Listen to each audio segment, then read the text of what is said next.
Oke, kita bakal mulai on di 3, 2, 1.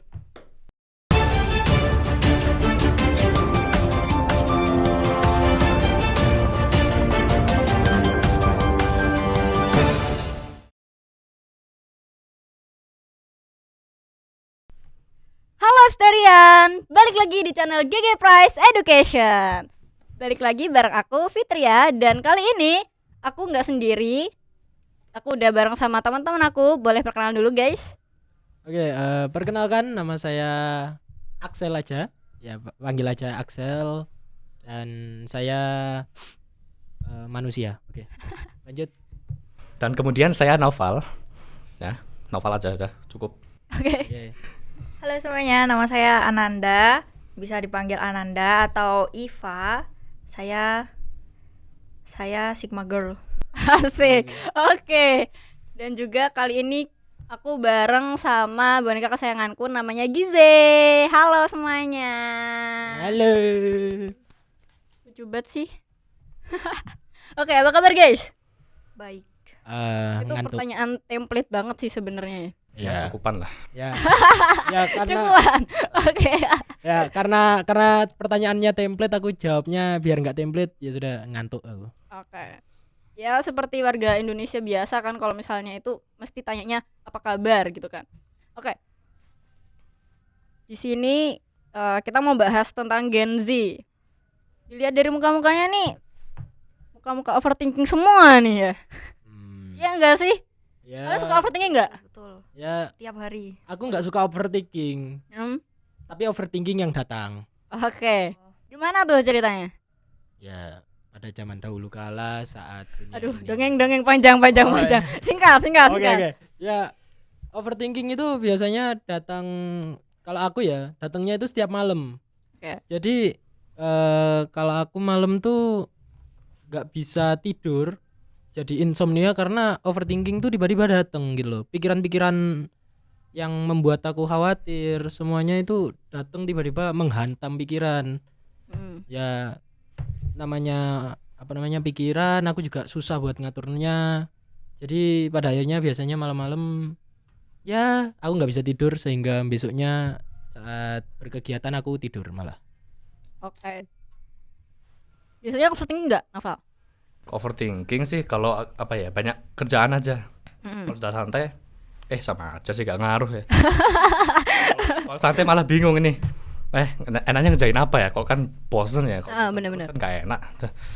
Jadi overthinkingnya enaknya ngapain? Kalau ini tadi ini itu. Nah, jadi saya tuh malah bingung apa. Enaknya ngerjain apa yang paling worth it buat waktu saya sendiri. Oke. Ya gitu sih. Terus? Kalau saya sih tiap saat, bukan cuman malam aja tapi siang gitu. Kayak semisal lagi habis ngobrol gitu, terus saya langsung overthinking. Tadi saya salah ngomong nggak ya? Salah nggak ya perilakunya? Ini nanti kalau menyinggung gimana ya gitu. Karena dulu pas kecil itu sering kayak pas lagi ngobrol tiba-tiba kok kamu gini sih, kok kamu gitu sih gitu, atau pas lagi ngobrol tiba-tiba apalah gitu, apa sih gitu. Dan itu terjadi di kelas 10 dulu. Jadi trauma gitu ya? Iya. Benar. Bisa sih. Ngomong trauma, kalian punya trauma lain nggak? Ya punya, tapi ya tadi kan saya duluan tuh yang jawab. Oke, kita gantian dong yang jawab. Boleh. Ini kayak absen jadinya. Ya kalau saya terus yang jawab duluan nanti penonton bosen ini. Oke. Boleh, siapapun deh. MC-nya dulu deh. Oke.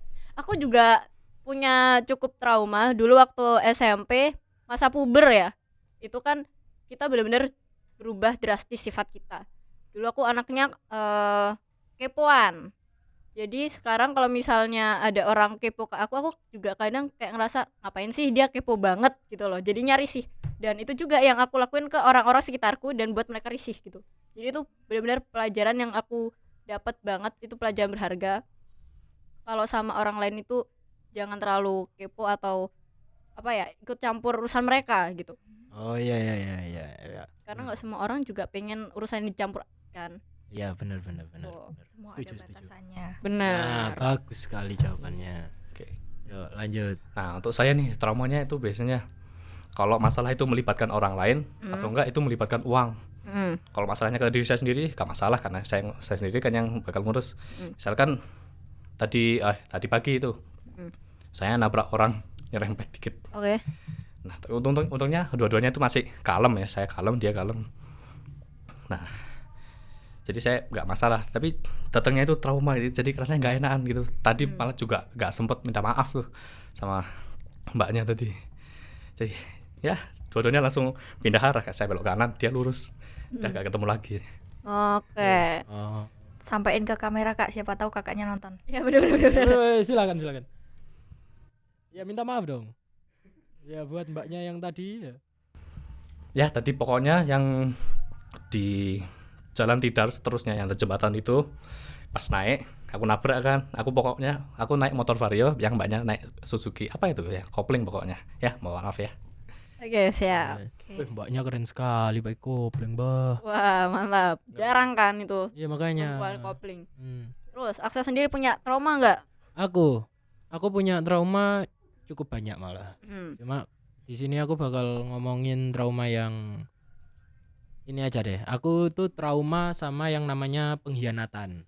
Oke. Jadi dalam hidupku beberapa kali aku merasakan namanya pengkhianatan itu semua membekas gitu sama aku. Jadi aku jarang bisa mempercayai orang lain untuk sekarang karena itu tadi aku sudah merasakan beberapa kali dikhianati dan aku nggak mau terulang lagi. Jadi untuk percaya seseorang itu biasanya aku malah butuh waktu sampai bertahun-tahun dulu untuk aku bisa percaya sama orang itu. Oke.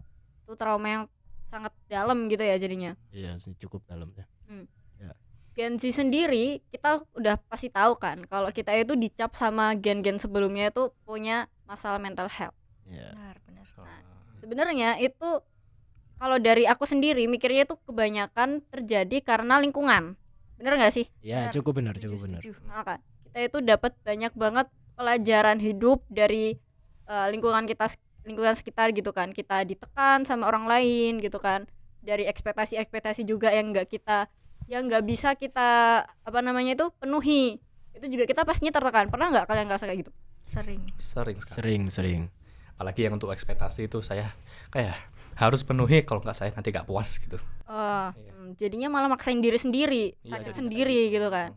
Apalagi kalau jadi orang nggak enakan gitu, kita jadi kayak memikul beban orang-orang sekitar kita gitu. Jadi kayak udah capek-capek mikul beban sendiri tapi diharusin mikul beban orang-orang lain juga gitu. Nah, benar. Nah, dua orang ini itu adalah saya saat dulu.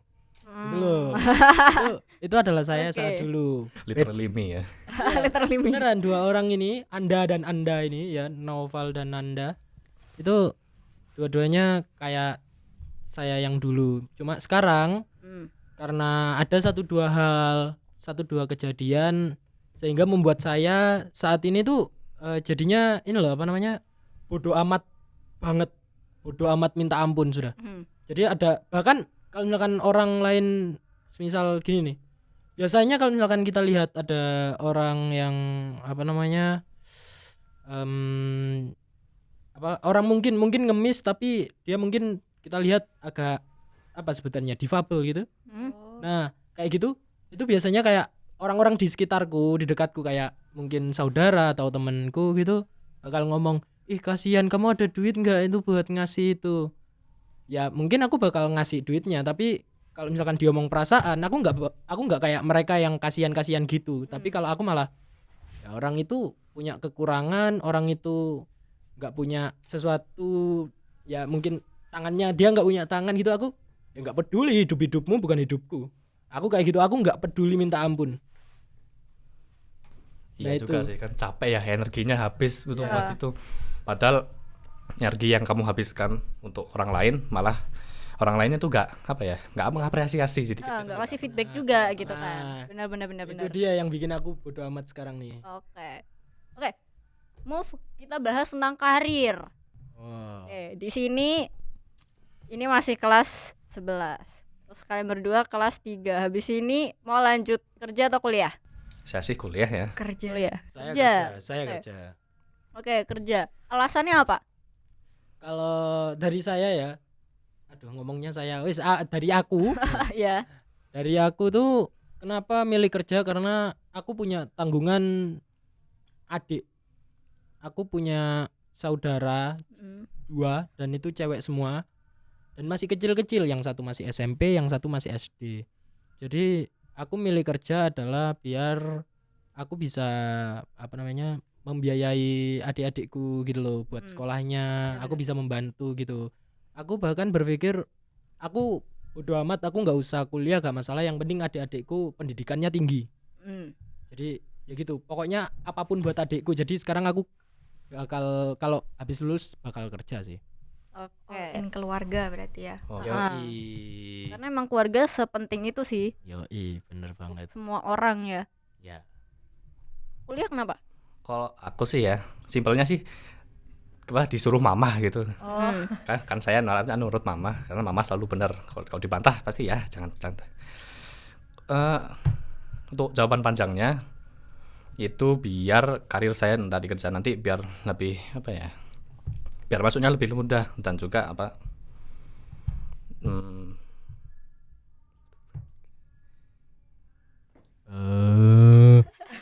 Apa tuh? Apa Oh ya, tuh? biar lebih terkualifikasi.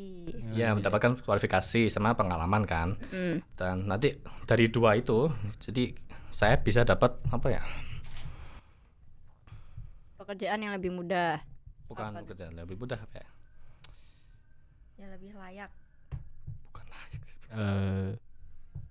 Yang Jabatan lebih tinggi.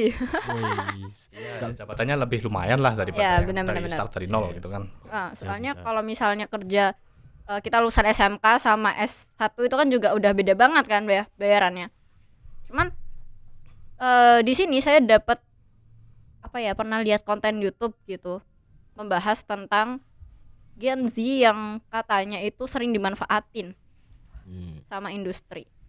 Mereka itu mau lulusan SMK atau S1 pun itu apa ya, dibayarnya itu gak layak gitu, di bawah UMR. Iya, iya. Bener. Nah, tahu aku. Mm. Ya, itulah kenapa sebenarnya para Gen Z itu sekarang nih ya, kalau aku lihat kebanyakan itu malah banyak yang milih-milih pekerjaan karena itu tadi gaji sebenarnya. Bener. Tapi karena milih-milih kerjaan itu beberapa Gen Z itu jadi sadar gitu loh, untuk kayaknya nggak bisa nih aku menuntut apa namanya gaji yang tinggi nih. Jadinya mereka akhirnya pasrah gitu loh. Sebenarnya kayak gitu.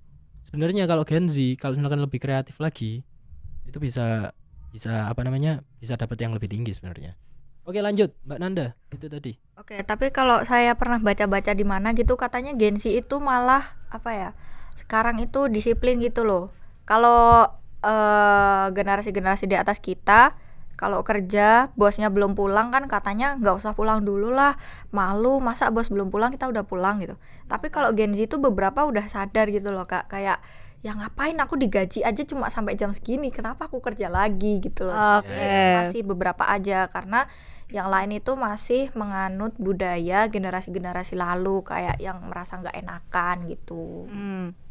Tapi Gen Z ini kan tinggal di zaman yang serba apa ya, serba Instan. bukan instan juga sih, tapi informasinya itu bisa nyebar dengan cepat gitu loh. Teknologinya itu benar-benar berkembangnya cepat banget dan kita itu juga dituntut untuk bisa nggak ketinggalan. Kalau misalnya kita ketinggalan kita yang bakal hancur gitu kan. Ya, Jadi di industri pun kalau misalnya kita kerja kita juga dituntut bisa semuanya, bisa dibilang. Meskipun kita nggak bisa A tapi kita dituntut bisa A, bisa B, bisa C gitu kan. Karena emang kebanyakan Gen Z juga gara-gara sosmed atau internet juga itu kan kita bisa belajar sendiri, mandiri gitu kan. Nah itu gara-gara itu juga mungkin ya. Jadi Gen Z itu jadi generasi yang kreatif dan inovatif. Tapi ya itu tadi tingkat stresnya kita itu tinggi gitu. Gampang dimanfaatin juga kalau Gen Z sekarang mah karena punya trust issue. Bener. Dibaikin dikit kayak aku suka sama tas kamu, tahu mau nggak nanti aku beliin tapi kerjain ini dulu gitu. Nah, nah itu apa namanya?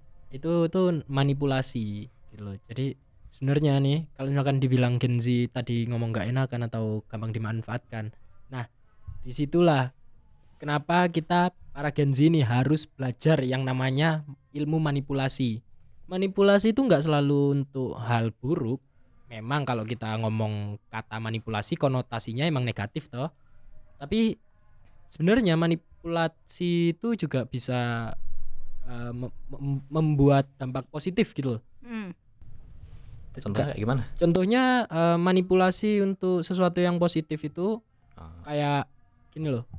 Semisal Noval punya adik lah. Ada 2. Oke. Ya. Semisal Noval punya adik itu tadi, adiknya masih kecil-kecil gitu dan adiknya ompong. Kamu pengen bikin adik-adikmu itu adik-adikmu ompong karena kebanyakan makan permen gitu. Nah, karena sering makan permen, gimana caranya kamu manipulasi adikmu biar nggak makan permen? Contohnya, adik, pas dia mau makan permen gitu, ya adik ayo main yuk. Kamu jangan makan permen dulu, kita main dulu, ayo. Mau makan permen, makan nasi dulu, jangan langsung permen, nanti biar kenyang dulu baru kan enak toh. Nah itu kan konotasinya manipulasi juga, memanipulasi pikirannya si adiknya Noval biar tidak memakan permen gitu loh. Bisa dibuat kayak gitu.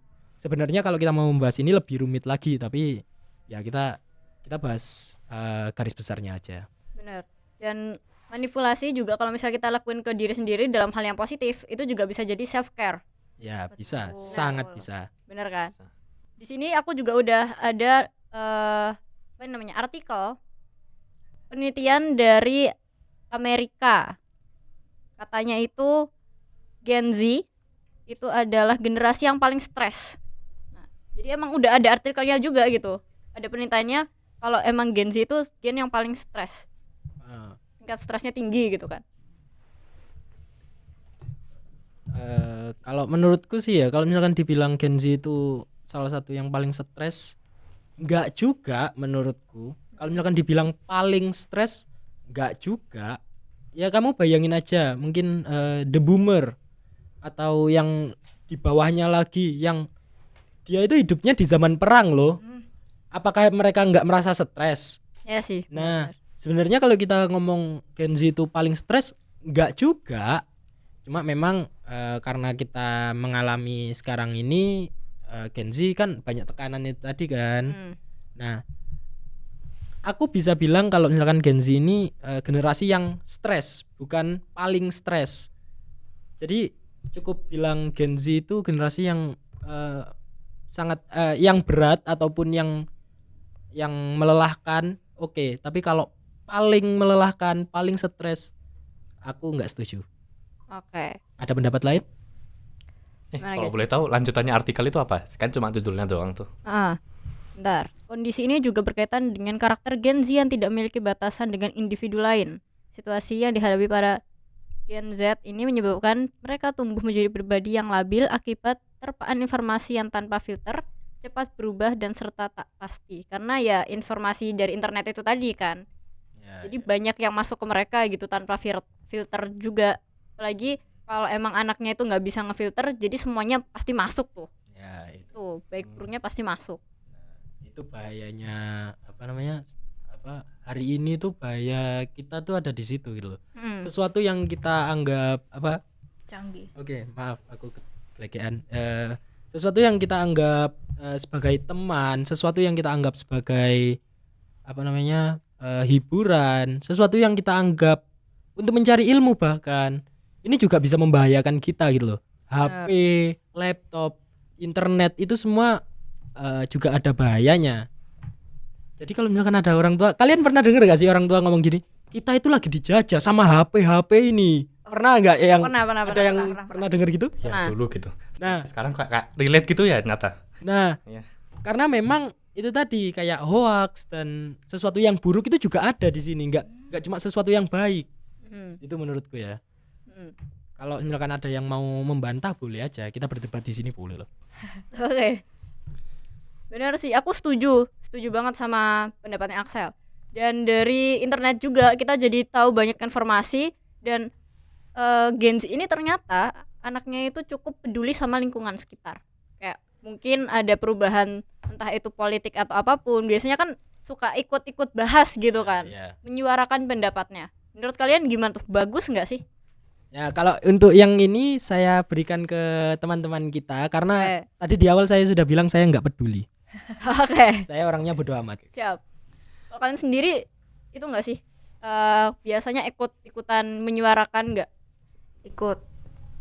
Biasanya ikut di apa? Nyumbang ide aja, tapi kalau untuk memberikan komentar-komentar gitu masih belum berani karena kan internet sekarang udah canggih, takutnya di doxing terus jadi ada apa-apa gitu kan. Iya, benar Yeah. benar benar. Ngasih ide solusi aja gitu, biasanya juga anonim gitu. Ya, Oke. sangat relate. Mbak apa namanya? Mbak tuan rumah, saya boleh minum nih? Boleh, boleh. Silakan kalau misalnya mau minum kalian, ini kan juga buat kalian, guys. Oh ya. Minum bebas kalian. Boleh. Ya, makasih. Tuan rumahnya sangat baik sekali. Saya mau minum ini teh apa ini? Teh puncak kayaknya ini. Teh puncak ya. Mereknya. Iya. Teh puncak loh. Iya. Oke. Ya. Minum dulu nggak apa-apa, guys. Minum. Ya, ini kita minum. Ini kalau kita minum bareng ini kayak endorse loh. Tapi gak apa-apa lah, ya udah. Nggak bermaksud endorse. Nah, Aduh. Leset. ya udahlah, pokoknya minum. Teh ulet ijo bisa di endorse kalau Ya ini teh puncak nih. Boleh. Teh puncak kalau mau endorse di sini boleh banget loh, asli, boleh banget. Nanti kalau misalkan teh puncak endorse di sini aku mau jadi tuan rumah juga nih di sini. Aduh. Boleh ya. Nanti aduh. Ya, Dan tadi masuk. pertanyaan apa tadi? Saya lupa. Ini tadi apa namanya? Peduli lingkungan, kayak menyuarakan kalau misalkan ada politik atau gimana, menyuarakan sesuatu. Gen Z kayak gitu. Entah keberagaman atau apapun juga bisa tuh. Ya. Kan saya kan nggak peduli tuh. Ya. Jadi kan iya sih, tadi kalian baca komentar-komentar yang di postingan itu, semuanya pasti yang salah. Pasti Gen Z yang menjawab ya. Tapi untuk saya sendiri sih, saya kurang peduli. Saya lebih membaca aja kalau itu sekira saya penting, kalau sekira saya itu menarik. Kalau nggak menarik dan saya tiba-tiba nggak enakan, tapi juga ikut-ikut emosional gara-gara ini.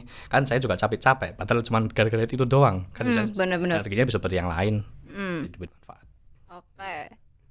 Aku punya pertanyaan. Ini balik lagi ke karir sedikit ya. Tentang keseimbangan kerja dan kehidupan pribadi kalian. Kalau misalnya ada tawaran pekerjaan bisa WFH atau full time, kalian mau ambil yang mana nih? Kira-kira. Kalau oke, mau siapa dulu nih yang jawab nih? Aku aja deh. Oke, lanjut. Kalau aku sih ambil yang full time aja. Kalau saya ambil WFH, saya tuh gampang ke distraksi. Nah, jadi saya tidak terlalu produktif. Jadi kalau di kantor kan saya sudah mindsetnya sudah fokus kerja aja, nggak bisa yang lain-lain. Kalau ketahuan yang lain-lain nanti kan gak enak sama rekan, gak tahu diapain lah, cuma juga ketahuan sama bos itu tambah gak enak lagi. Iya benar. Jadi WFH itu kayak terlalu memudahkan saya, jadi kan kurang challenging. Oke. kalau dari saya sendiri saya memilih WFH karena saya itu nggak bisa kerja di bawah tekanan gitu, apalagi Oke. dilihat sama rekan kerja gitu ya, terus di komen kamu kok gini on the spot, itu kayak mental langsung drop Ciut gitu ya. Jadi mending kerja WFH aja, terus kayak di WFH kan bisa nyambi Benar. Nyambi. Lebih fleksibel. ya, berkebun atau apa gitu, kebetulan hobinya berkebun gitu ya, jadi bisa Cukup menarik. refreshing gitu. Oh, introvert ya. Iya. Oke, saya ya. Hmm. Oke, kalau dari aku sih lebih suka full time ya daripada WFH. Soalnya sama kayak Mas Naufal ya. Kalau misalkan WFH itu terlalu santai dan takutnya malah kerjaan itu mepet deadline baru saya kerjain dan itu sesuatu yang nggak bagus toh ya. Jadi aku mending kerja di full time, di on the spot langsung kerja dengan rekan-rekan, dengan karyawan yang lain. Karena saya itu social introvert, jadi masih bisa ketemu sama orang. Kita ngobrol gini masih bisa, padahal saya juga introvert kan. Social introvert itu lebih ke kita itu suka ngobrol sama orang lain tapi energi kita juga cepet habis gitu kan. Nah, gitu ya teman-teman. Oke. Biar paham nih teman-teman, karena introvert sendiri tuh sebenarnya juga ada beberapa Tipe. bener gitu. Kalau saya juga kayak gitu. Jadi kalau misalkan full time kan ketemu orang juga. Jadi saya juga harus ngabisin energi gitu loh, nggak bisa nih kalau energi saya tetap banyak tuh nggak bisa. Jadi saya juga harus ngabisin energi. Jadi saya pada akhirnya di malam hari bisa istirahat. Oke. Ya, itulah kenapa saya pilih full time. Oke. Kita masuk ke segmen 2. Ini segmen terbaru, segmen games. Mari bermain. Oke, di sini aku udah ada. Bentar. Apa tuh? Sebuah pertanyaan-pertanyaan yang pastinya juga tentang Gen Z. Sebentar ya, masih ada yang jatuh. Apa itu?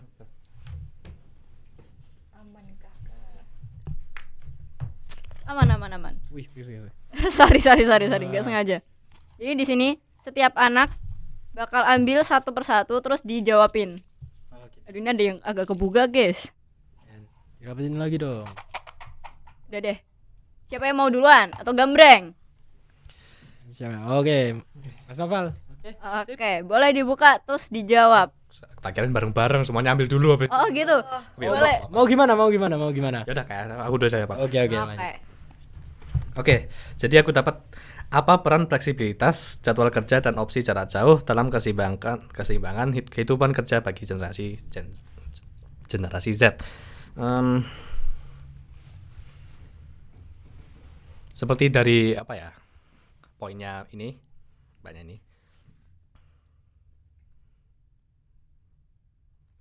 Oke, bisa. Seperti katanya ini. Siapa sih namanya? Nanda. Ya. Oke, stop. Memori habis. Bro, Oh my god. Sumpah. Baru berapa menit? Pakai HP ku. Let's go.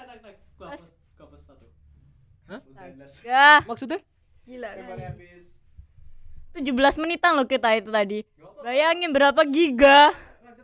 Pakai FHD ya? Gak apa-apa. Harusnya pakai kamera aja itu. Nanti jadi blooper gak masalah. Ya sih. Jadi blooper gak masalah.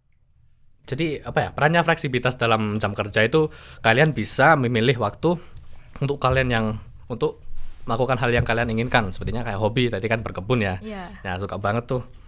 Jadi aku mau jam segini sampai jam segini tuh berkebun dulu aja biar nanti kerjaan tuh biar gak stres capek gitu. Jadi memiliki fleksibilitas itu bisa jadi poin plus dalam pekerjaan. Oke. Siapa mau ambil lagi? Oke, boleh deh saya. Duh, apa ya? Lihat Mbak Nanda. Mendapatkan apa? Oke, jadi pertanyaannya itu Gen Z dipandang sebagai gen pemalas dan tidak produktif. Menurut kalian kenapa pandangan tersebut bisa terbentuk? Dan menurut kalian apa realita yang dikerjakan oleh Gen Z? Kalau Gen Z dipandang sebagai gen pemalas dan tidak produktif itu saya separuh setuju. Karena saya sendiri seperti itu kadang-kadang. Oke. Oke. Iya. Terus kalau kenapa pandangannya bisa terbentuk itu karena mungkin Gen Z itu kebanyakan introvert ya. Bahkan saya menemui Gen Z yang ekstrovert itu langka banget gitu. Oke. Jadi orang-orang itu pada mikir, oh Gen Z itu pemalas, dia lo nggak pernah keluar kos, dia lo nggak pernah keluar kamar gitu. Padahal Gen Z itu di kamar itu bisa ngerjain beberapa project. Bahkan ada yang bener-bener workaholic gitu, yang milih WFH itu satu hari itu bisa ngerjain 2-3 proyek gitu. Contohnya kakak saya itu bisa. Jadi sebenarnya Gen Z itu bukan pemalas dan tidak produktif, cuman nggak mau nunjukin aja kalau dia tuh sebenarnya produktif gitu, karena dia takut mungkin dicacat atau di apa, kayak kamu lo terlalu produktif atau kamu lo terlalu workaholic gitu. Oh iya. Jadi bisa menimbulkan kesalahpahaman juga gitu kan untuk gen-gen yang lainnya gitu. Ya, pandangannya. tapi aku bisa nambahin nggak sih? Boleh. Orang mungkin dibilang Gen Z males itu ada, karena memang menurutku Gen Z yang males itu beneran ada di sekitar kita. Kenapa hal itu terjadi? Mungkin karena ini tadi kita hidup di zaman yang cukup praktis. kita nyari informasi ada di HP, di laptop ada. Kita ngegame juga nggak usah keluar rumah. Dulu kan kita masih main kelereng, masih main layangan itu yang keluar sampai hitam. Ke warnet. Ya bener-bener. Nah, ke warnet. Ke warnet Iya, iya. masih keluar, Bro. Iya. Nah, sekarang zamannya lebih praktis. Kita HP aja, modal HP ini udah bisa dapat kesenangan, dapat ilmu, semuanya udah bisa nih. Heeh. Nah, jadi menurutku kayaknya malesnya karena itu deh, nggak pernah kelihatan keluar Iya. sehingga dianggap males. Mm. Dan emang beberapa ada yang kayak gitu sih. Oh ya, izin menambahkan lagi. Jadi sebenarnya malas tuh cuma fase gitu loh, Kak.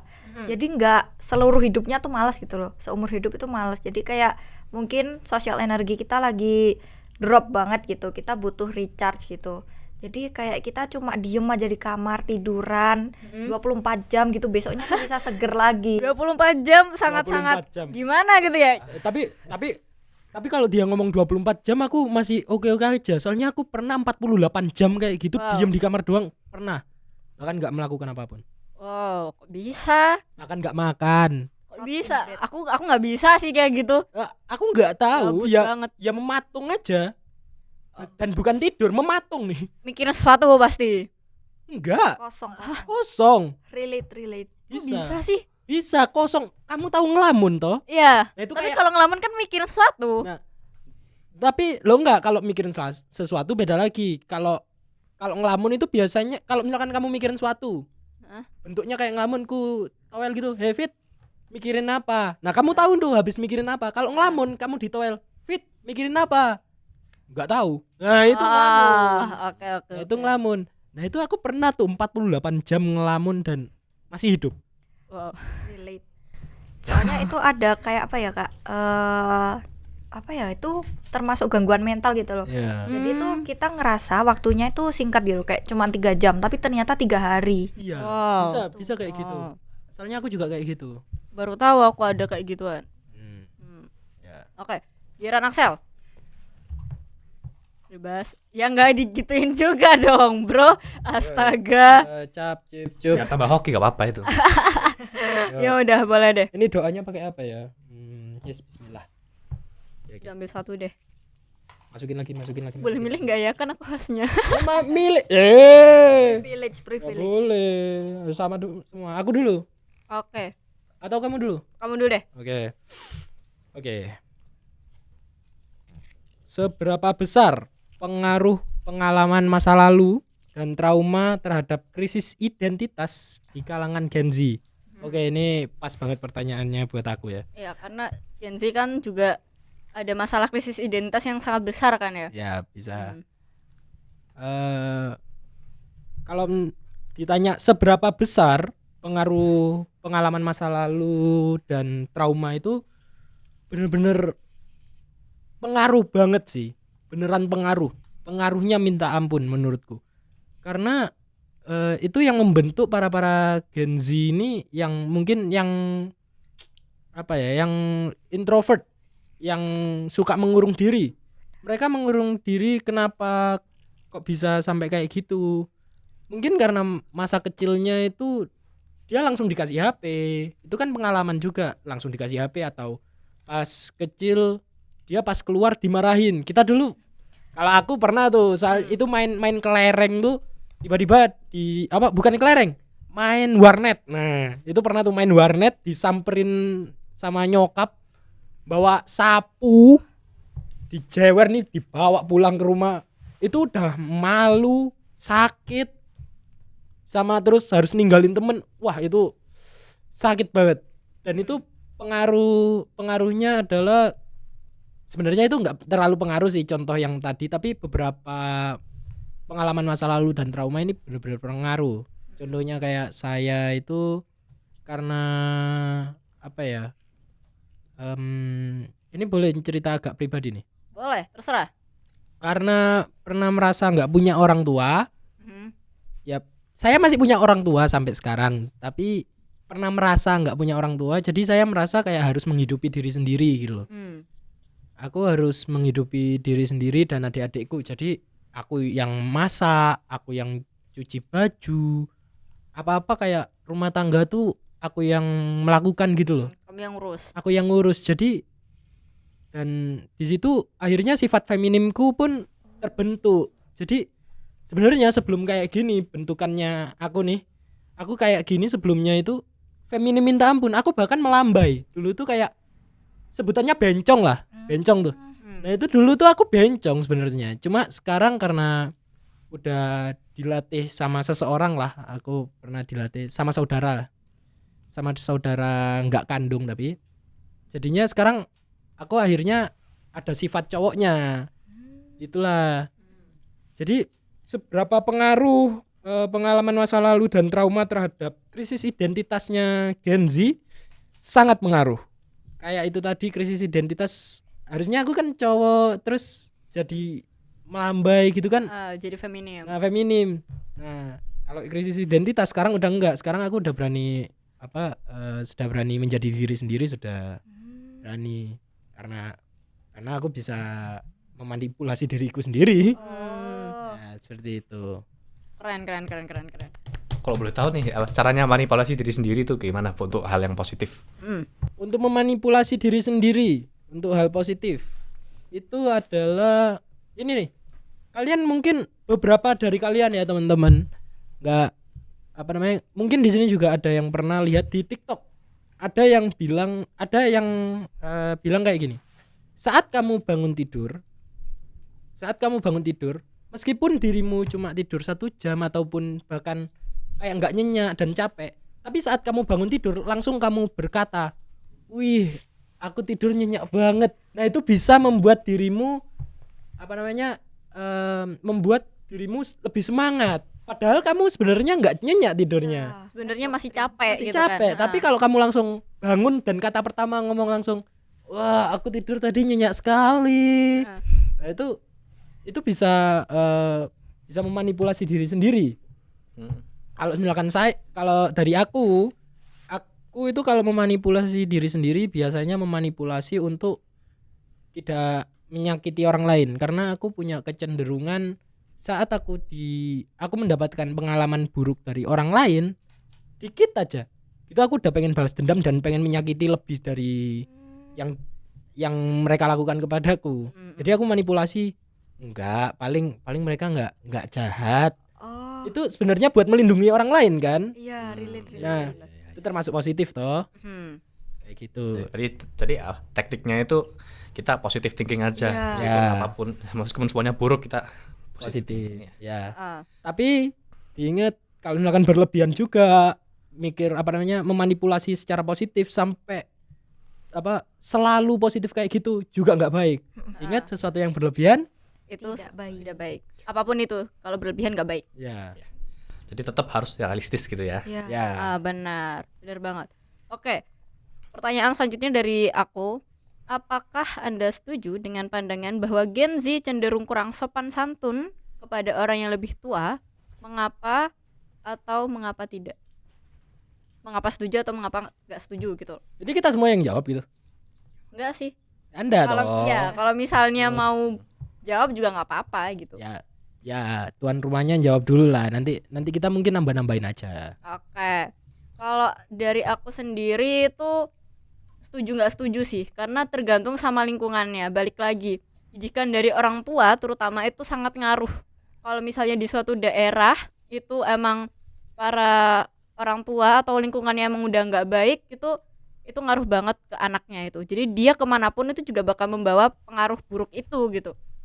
Tapi kalau misalnya dia dididik dengan baik di lingkungan yang baik juga, dia tumbuh, itu pasti bakal jadi orang yang baik gitu. Oke, aku setuju, sangat setuju. Soalnya kalau dibilang kurang sopan, kalau aku sendiri kalau sama orang tua sangat sopan, sama guru sangat sopan, karena emang didikannya orang tuaku bagus.